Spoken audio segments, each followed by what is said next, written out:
ফেসবুকে যারা content creator তাদের জন্য একটি দারুণ বিষয় শেয়ার করতে চলেছি। দারুণ একটা ভিডিও। সম্পূর্ণ ভিডিওটি দেখবেন। তাহলে আপনিও খুব সহজেই বুঝতে পারবেন। ফেসবুক আমাদের অনেক ধরনের ব্যাজ দিয়ে সম্মাননা জানায়। তার মধ্যে একটি হচ্ছে রাইজিং ক্রিয়েটর ব্যাজ। আজ আমি আলোচনা করব এই ব্যাজ কেন দেওয়া হয়, কবে দেওয়া হয় এবং এই ব্যাজের উপকারিতা কি? রাইজিং ক্রিয়েটর ব্যাজ কি? রাইজিং ক্রিয়েটর ব্যাজ হলো একটি ফেসবুকের সম্মাননা, যা নতুন বা ক্রমশ জনপ্রিয় কন্টেন্ট ক্রিয়েটরদের দেওয়া হয়। এটি মূলত আপনার কাজের প্রতি ফেসবুকের একটি স্বীকৃতি। এই ব্যাজ কাদের দেওয়া হয়? যারা নতুন কন্টেন্ট তৈরি করছেন এবং খুব অল্পতে ফলোয়ার, লাইক ও কমেন্ট পাচ্ছেন, তাদের এই ব্যাজ দেওয়া হয়।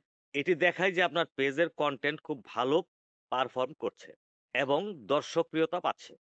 এই ব্যাজ পাওয়ার জন্য কি প্রয়োজন? ফেসবুকে এই ব্যাজ দেয় নির্দিষ্ট শর্ত পূরণ হলে, যেমন নিয়মিত মানসম্মত কন্টেন্ট পোস্ট করা, দর্শকদের সঙ্গে ইন্টারঅ্যাক্ট করা, পেজের অর্গানিক গ্রোথ বা স্বাভাবিক উপায়ে ভিউ এবং ফলোয়ার বৃদ্ধি।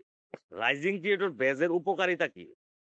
এই ব্যাজটি আপনার পেজের ব্র্যান্ড ভ্যালু বৃদ্ধি করে, দর্শকের মনে আস্থা তৈরি করে এবং তারা আরো বেশি করে আপনার কন্টেন্ট দেখতে আগ্রহী হয়।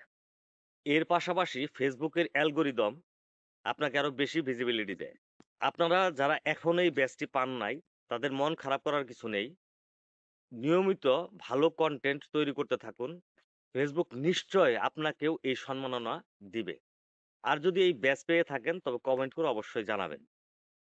তবে যখন এই ব্যাচটি আপনি পাবেন তখন বুঝতে পারবেন যে আপনার পেজটি বা আপনার কনটেন্ট পেজের কনটেন্ট গুলো খুব শীঘ্রই ভাইরাল হতে যাচ্ছে। ভিডিওটি ভালো লাগলে লাইক, কমেন্ট ও শেয়ার করতে ভুলবেন না। চ্যানেল থেকে দেখে থাকলে চ্যানেলটিকে সাবস্ক্রাইব করে পাশে থাকবেন এবং পেজ থেকে দেখে থাকলে পেজটিকে ফলো দিয়ে পাশে থাকবেন। ধন্যবাদ। দেখা হবে নেক্সট ভিডিওতে। আসসালামু আলাইকুম ওয়া রাহমাতুল্লাহি ওয়া বারাকাতুহু।